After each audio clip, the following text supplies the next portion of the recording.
we are joining Carlyn Menser. Carlyn is one of our volunteers. She is also on our board of directors. And basically, we're going to chat a little bit about what support care looks like. But we chose Carlyn for this video because literally when we started dreaming up what support care for foster families and adoptive families looks like, Carlyn and her husband, Jamie, are the model to go to. They do this better than anyone we know. And what we know about foster families and adoptive families is that without support, most fail within a year. So support is key. It's necessary, and we knew that it would be a big part of what we do at We're the Echo. And so we thought we would talk to Carlyn today and just ask her a few questions. So this is Carlyn, and our first question is, what does support care look like for you? So how do you support other families? I am a very practical supporter. So I am probably not the person that's going to be like giving out hugs and, you know, having long, meaningful letters drawn up and none of that stuff. I'm the person that's bringing you paper plates and like, you know, chicken sausage or whatever we know that your kids want, and dropping it on your doorstep. Like, I think that most homes are built with front porches for you to receive packages. And that's, you know, the mindset that we go with. Sometimes it's super practical stuff. Like when the quarantine started, we wanted to make sure that like all of our friends that we knew were going to be cooped up in the house had fun stuff to do with their kids that they could actually do at home. Sometimes it's like hiring a cleaning company to come when we know that there's, you know, a hospital stay or something along those lines. Other times it's finding a teenager to cut a grass. Like it all looks different. And I think that, you know, like The 5 Love Languages is one of my favorite books. And when we're not in a quarantine season, usually you can find a way to support people based on your relationship with them and knowing what speaks loudest to them, you know, at that time. Because a lot of times people have emotional support, but they don't have physical support, or they have physical support, but they don't have emotional or spiritual support. And so I think you have to kind of figure out each person's need before you go, you know, dropping paper towels on their front porch. Yeah. Oh gosh, that's so true. Like we talk a lot about in our family about how can we make sure that we're focusing, especially right now, on our physical health, but as important, if not maybe more important, is emotional and spiritual health. So being aware of that is huge. Cool. Okay. So you talked a little bit about this, but not just why do you think this is important, but why do you specifically make this a priority? Because you are probably the busiest person that we know, and you still make time to support and care for others. So why is that? I think the fastest and easiest is like, one, it's what we're called to do. Like we're all called to play a role in this, and it comes very easy and naturally to me. But like we really want to model this behavior for our kids, because the fastest way to raise kids with a heart of gratitude and really to fight like the big enemies of like pride and envy and all of those things is with a heart of gratitude and with a heart of giving. And you can't teach kids to give most of the time. You have to model it, and they have to actually do it to learn it. And so, you know, it's a very easy conversation starter for our kids of like, why are we going there? And like, why did you just put toilet paper on that lady's front porch? Like, that's weird, you know? And it's a great conversation starter. And sometimes it's like, hey, like we had some friends that I knew needed to go outside. Like they needed to be outside, and their current setup doesn't allow them to do that. So I told our kids, I'm like, we're going to dress up like the Easter Bunny and ride around all over Hampton Roads and not go home for 4 hours because somebody else is using our backyard right now. And they were like, what? But then like, it just, and then they got all into it like I did. Cause I was like, we're going to lay out snacks and we're going to do like all this fun stuff for them. And then our kids are like, let's move the vehicles around and like, let's, you know, and then they get into the spirit of it, and it's contagious. Like the more that you do it, the more that the people around you get, you know, the joy out of giving and serving others. So. Yep. That's huge. For sure. And you, like I said, your family is our go-to model in support care. You all do it so well that when we started saying like, what would this look like on a business scale? And we just literally were like, okay, well, how do the Mensers do this? And then how can we recreate this? Like they just show up with chicken sausage and paper towels. Like, did we write that on a form somewhere? Right, exactly. But I mean, come on now, like nobody's going to turn that away. That's great. Okay, so last question is, and you mentioned this a little bit. Right now, we are in, a global pandemic.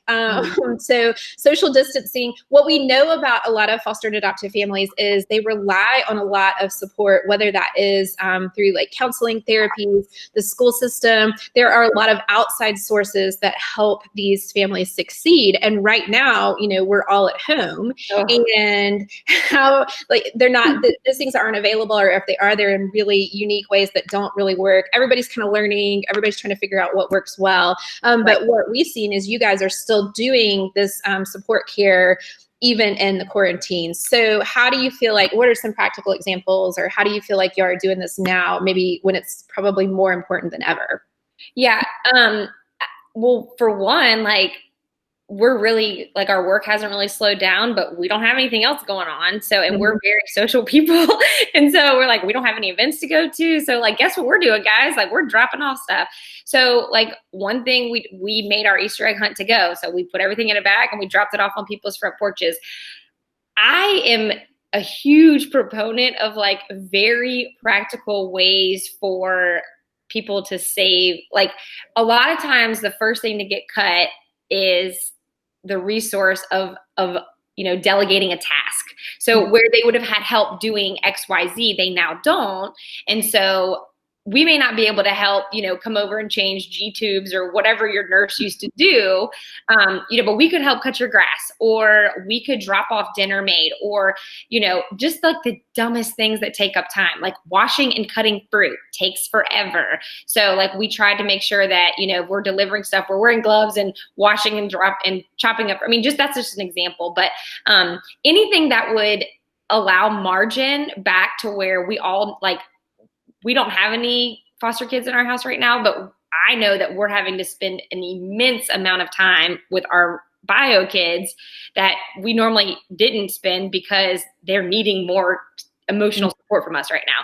And so anything that eliminates tasks that don't have an emotional, integrity bank stored up, like, it doesn't take any emotional integrity to cut your grass. It doesn't take, that's the role that the parent really needs to be playing right now. And so any tasks that you can do to free up time, like I was telling a friend that I was just talking to today, and she's in a different stage of life than us. She has a senior in college and a senior in high school. And she's like, I mean, what can we do for people right now? And I was like, anything that occupies a kid, like anything that occupies a kid. And I think people are overwhelmed with email ideas. I think people are overwhelmed with video content ideas. They don't need that. They need you to literally drop a basket on their porch of something that their kids can do for an hour. Like, that's what they need right now. And they need to know that breakfast is made, even if it's like bagels and sour cream and some cream cheese and some bananas. Like, that's what they need. And they need coffee. Like, take them some coffee. It kills two birds with one stone. You support a local business and you support a mom. Like, drop some coffee off. It's not that hard. So, I mean, those are like very practical ways. And then we helped some people make sure that they had, all their documentation, whatever forms were needed for support for filing unemployment. Like, a lot of that stuff, like if you have gifting in those areas, if you have any banking or accounting background, a lot of people are just overwhelmed with the paperwork, where you may be able to like explain it to them in a very short period of time. And that gives them that time back to where they're investing in their kids.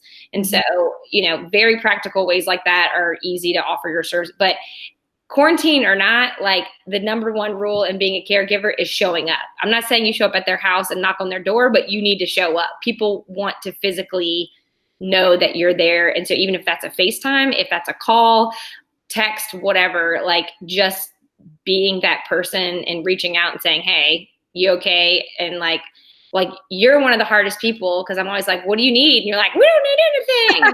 Whatever. And so like, we have another friend that's the same way. And so I'm like, that's fine. If you don't tell me, I'm just going to drop random stuff off. That's up to you. That's your advice to live with. But I think that, And I'm the one that's like pushing people that are in different seasons of life than me to like take a, because I was like, you're bored. I know you're bored. You have nothing else to do. And you may not feel comfortable going to the grocery store. That's fine. But you can find some activity on the internet, print it out and cut it out and drop it off in a Ziploc bag. And like, that'll keep a kid busy for at least dinner. Like, and so just thinking outside the box, like you have nothing better to do, be creative and find a way to entertain a kid, And I think that's the biggest thing, is just showing up. And that's how, people know that you love them, is you just show up. Yep.